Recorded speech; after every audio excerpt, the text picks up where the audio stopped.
I, 65, am estranged from my daughter, 36, female. I'm completely at fault. Her mother is a narcissist, and I was brainwashed by my now ex-wife, who I recently divorced, into believing her daughter was the problem.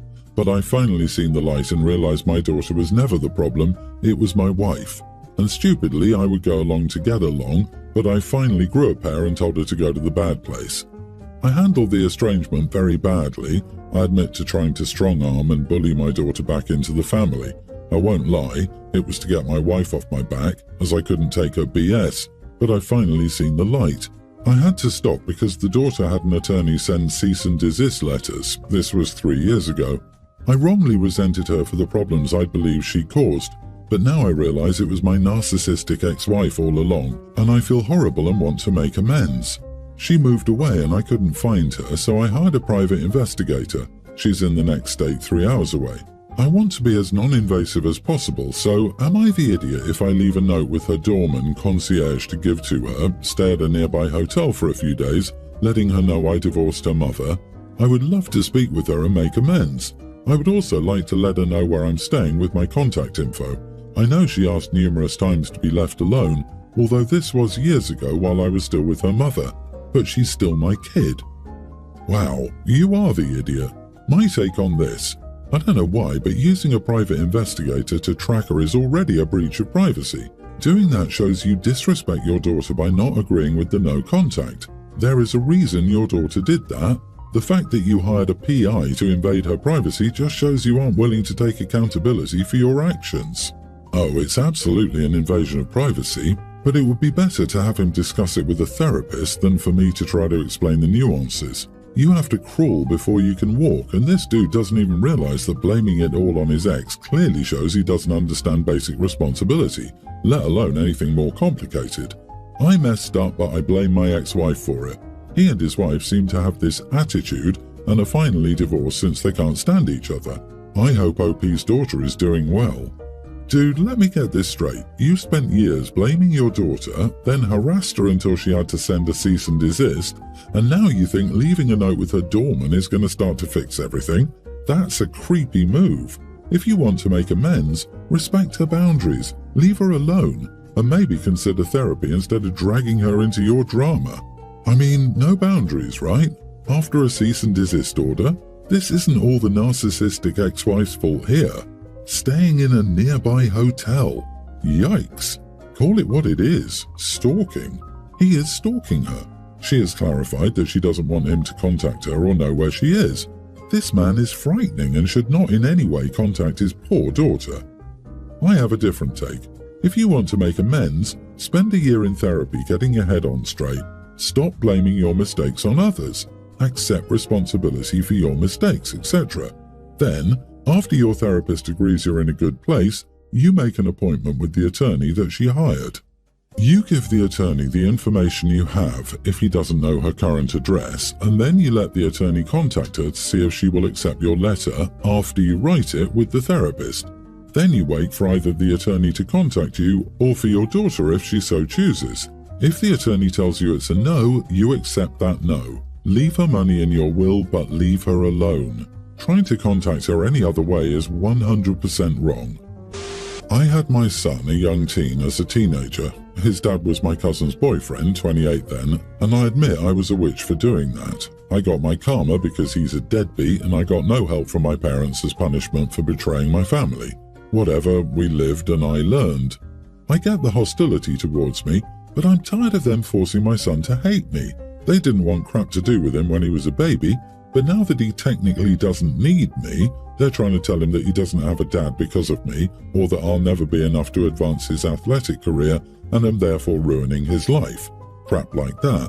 I begged them to stop, but they say that they're simply telling him the truth, and it's up to him to decide if he wants anything to do with me, and that it's the consequences of my actions. I get it, I really do, but this is insanity. I tried to limit their contact even though my parents threatened to stop helping me pay for his sports. Sure, it meant more work for me, but it's nothing I can't handle.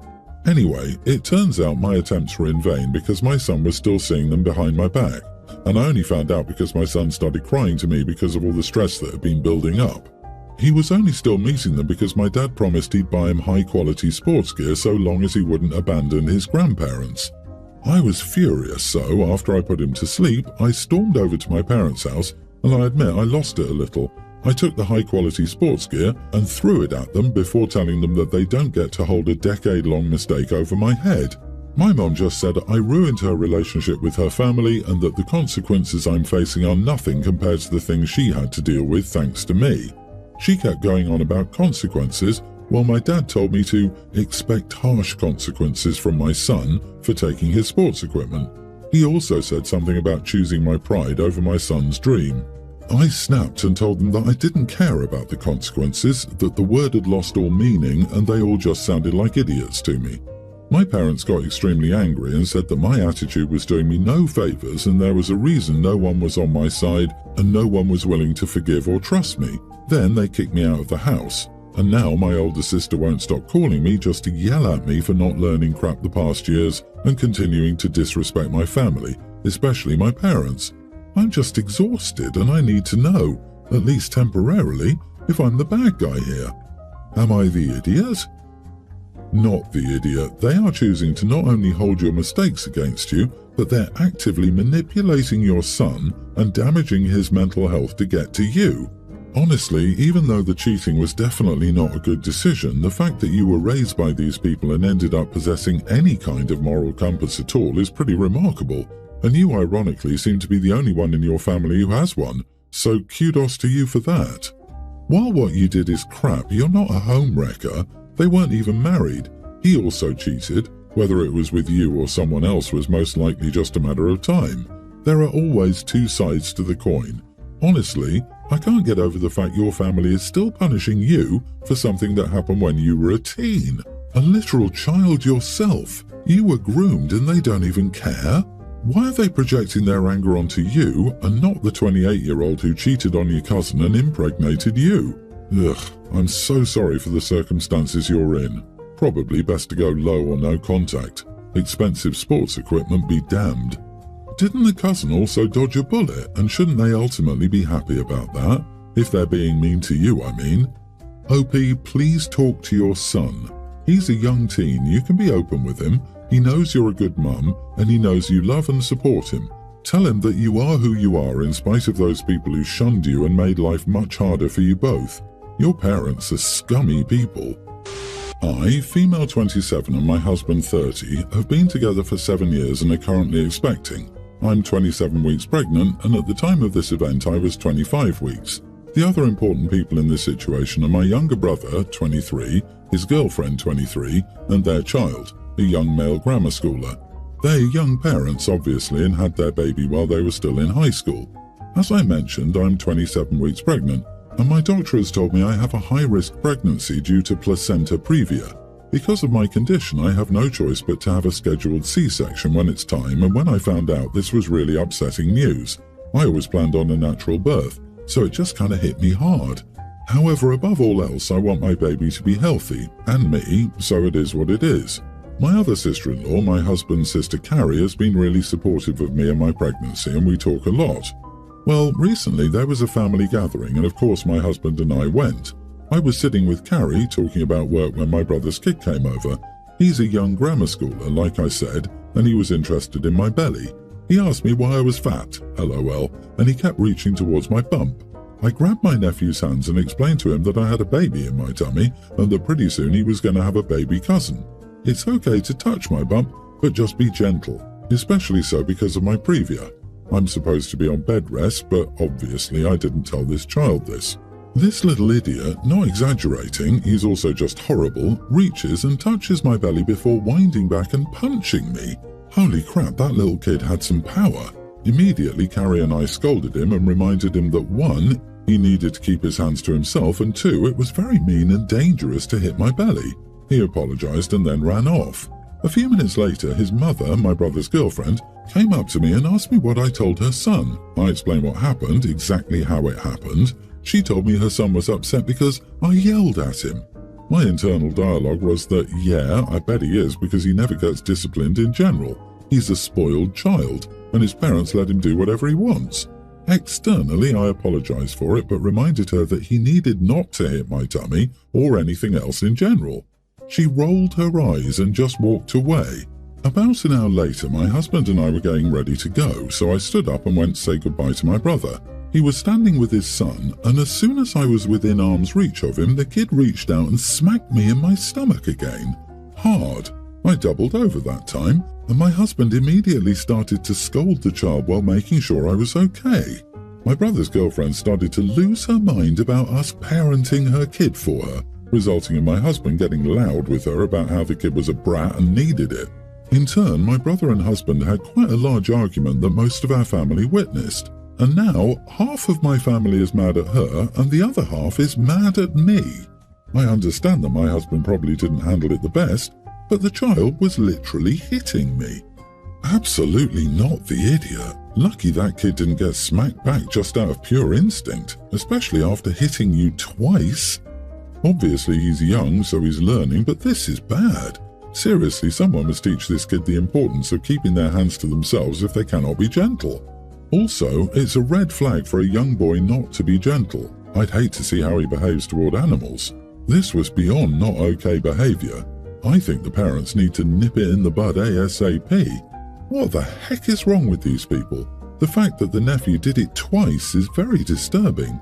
That kid is very troubled. No one should be hitting pregnant women and or babies. Don't be surprised that he gets into trouble at school for hitting his classmates. I hope your brother does something about his son's behavior before a stranger does it for him. Prioritizing your high-risk pregnancy is non-negotiable. Your husband's intervention was necessary for your safety. No fault lies with you.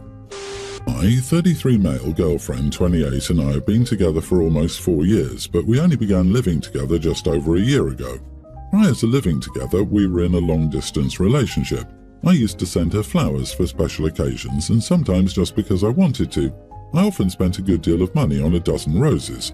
She was very grateful and would say how it reminded her of me when she looked at them and made her smile. It might be worth noting that she never brought me flowers, but that didn't bother me as it's a bit of a girly thing. No judgment or whatever, but honestly I could care less about flowers. Anyway, now to the issue at hand. Since living together, I haven't brought her flowers. Honestly, I hadn't really thought to because I'm right here in the same flat, so she doesn't need a reminder of me. Well, just before Christmas, she bought a Christmas flower arrangement, which I figured was just part of decorating for Christmas. Early January, she threw it out, and in its place appeared another vase of flowers, which I didn't say anything about because she wasn't working. She's a private school teacher and was off for their Christmas holidays, and I figured she's just bored. But I guess they died, and now there's another vase of flowers in its place. This time, it's a dozen roses. I asked her what was up with the roses, and she said she likes flowers and that as I never buy them anymore, she's decided to get them for herself. I didn't say anything at the time, but this has really got to me questioning her. It seems passive-aggressive to go out and buy roses for yourself just to make a point, identical to the arrangements I brought for her. And now, every time I walk into the kitchen, I'm hit with how crappy a boyfriend she thinks I am.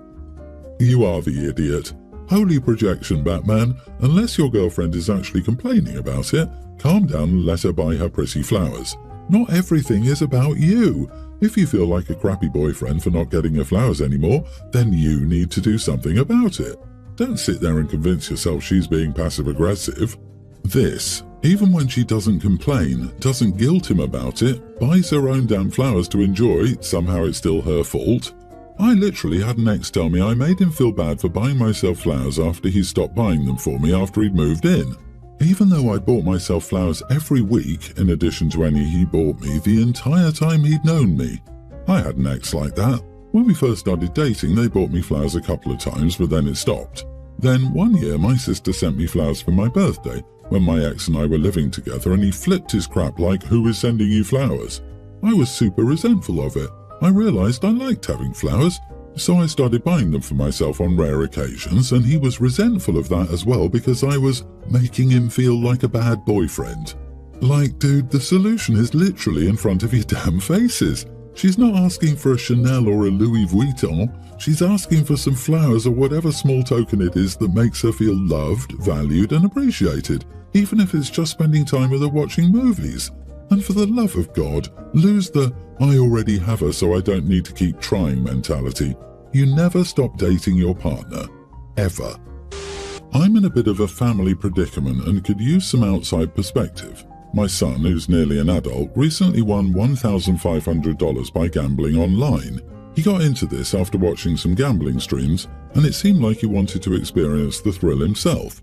Yes, he did have to indicate he was over 18 to play, but the bigger issue for me was the gambling himself.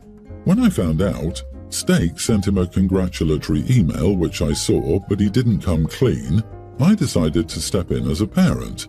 I chose to confiscate his winnings, not primarily because he lied about his age, but because I wanted to underscore the risk and potential addiction associated with gambling.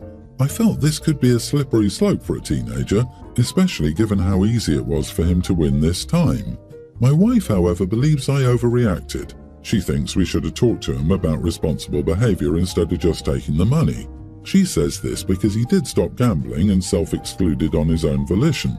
My son is upset as he feels like he won that money fair and square, despite the age issue. He's been pretty cold to me since. I'm second-guessing my decision now. Was I the idiot for taking away his winnings to make a point about the risks of gambling? Not the idiot. Give it back to him when he officially turns 18, the legal age.